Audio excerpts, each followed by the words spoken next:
back to our channel. So today we'll be reading Disney Pixar's A Bug's Life. It was right in the middle of the harvest that an ant named Flick had an idea. Flick was always inventing things. This idea wasn't so bad, an automatic harvester. But Prince Ada wouldn't listen to Flick. She was too busy figuring out if there would be enough grain for Hopper and his greedy grasshopper gang. Every year the grasshoppers came to demand food from the ants.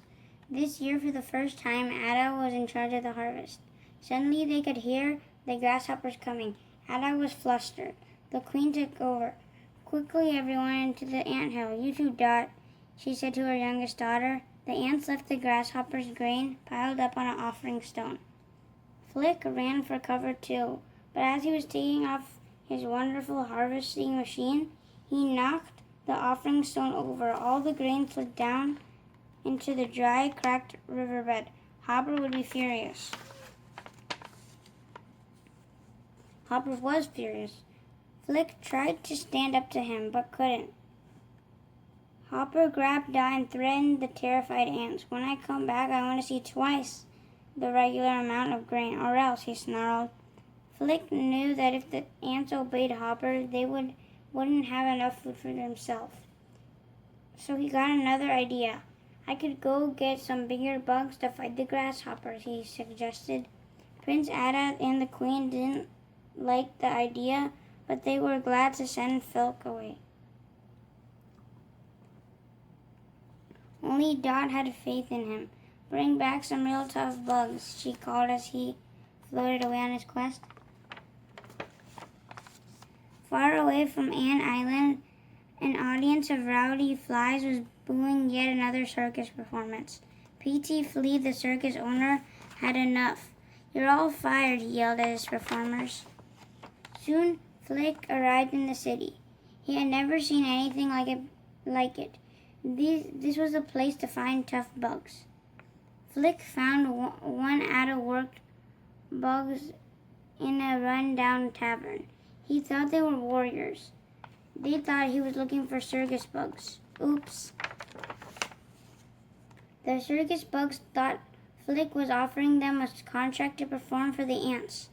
So away they flew to Ant Island, dreaming of applause and full employment. When they got to Ant Island, the circus bugs found out what the ants expected. "Flick," Rosie the spider told him, "we're not fighters, we're circus stars." The circus bugs quietly slipped away. Flick ran after them, begging them to stay. Mandy the praying mantis spoke for them all. "You tricked us," he told Flick. "You talked about our talents. We thought you were hiring us for a show." Flick was about to plead them some more when he saw something that terrified him. It was a bird who ate bugs. "Run," he yelled. As they ran, Flick and the circus bugs saw Dot floating towards them. The bird had seen Dot too. Swiftly, Francis flew up and grabbed the princess. While Slim held Himmlick up to distract the bird, Flick and the others helped Dot and Francis escape. Then they all flew to a prickly bush and the bird flew away. Flick, Dot, and the bugs climbed down from the bush to find the whole ant colony cheering them. What a wonderful sound! The circus bugs had never heard applause before. Right there and then they decided to help the ants if Flick could come up with a plan. Flick had a plan, but he knew the ants wouldn't listen to him. The plan had to come from the circus warriors. Manny was elected to explain the plan to Prince Ada. He told her they would chase the grasshoppers away with a fake bird. The ants stopped collecting grain and helped the bugs build their bird. They liked the idea of the little ants defeating the big grasshoppers. They also still thought the warriors were heroes. Once the bird was finished, it raised up into a knothole in the tree. When the time came, Flick would fly it out and give Hopper the scare of his nasty life.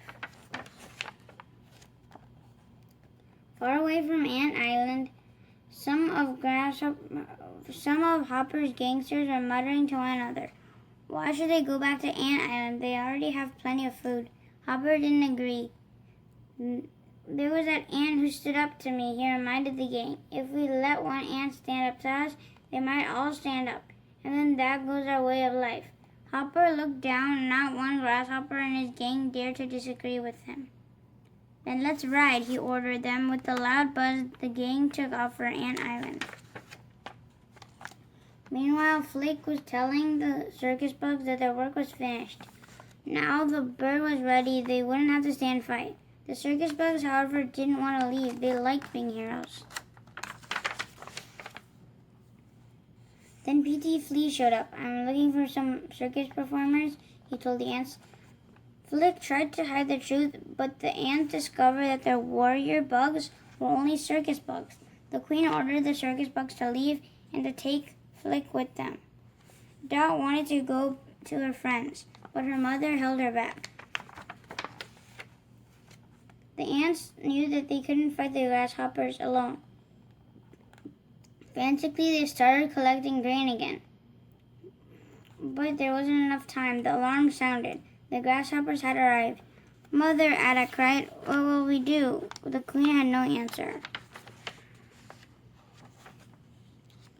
Hopper had no mercy. He and his gangster turned the ants into slaves.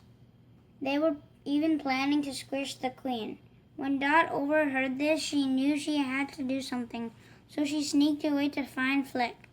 Once Dot convinced Flick to come back, he was ready to fight. She knew his bird idea would work. The circus bugs wanted to help too, but they knew P.T. would object, so they shut him up in the wagon. Then the whole group hurried back to Ant Island. While the circus bugs were distracting Hopper and his gang with the circus performance, Flick and Dot rallied the ant children.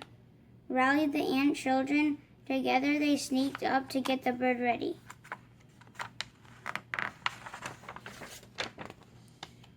Then Gypsy the moth gave the signal. Flick's fake bird zoomed down from the tree, right at the awful grasshoppers. Hopper and his gang rang. Then P.T. Flea, who had never understood Flick's plan, escaped. Thinking that the bird was danger to them all, he set it on fire. Hopper realized he had been tricked. He quickly got his gang back together. Once more, the terrible grasshoppers threatened the poor ants. This time, Hopper's target was Ada. Flick couldn't stand it. Leave her alone, he cried. Flick's action gave the other ants the courage they needed. Together with the circus bugs, they attacked. Hopper knew he couldn't survive if he fought against so many ants. But at least he could get Flick. Suddenly it started to rain, and everyone ran for cover. Ada took advantage of the confusion to grab Flick and away from Hopper. But Hopper wouldn't give up. He chased Flick and Ada across the river. Flick got another idea. He remembered where the real bird had its nest. He told Ada where to fly. When Hopper saw the bird, he laughed. Another one of your little bird tricks? He jeered, but it wasn't. Bye-bye, Hopper. The grasshoppers never returned, and the ants never had to worry about food again. The following spring, P.T. Flea's circus set out on a victory tour. A few of the ants even joined them, wanting to see the world as Flick had done. They left Flick with Ada and the rest of the colony. He would be happier inventing things to make ant life easier.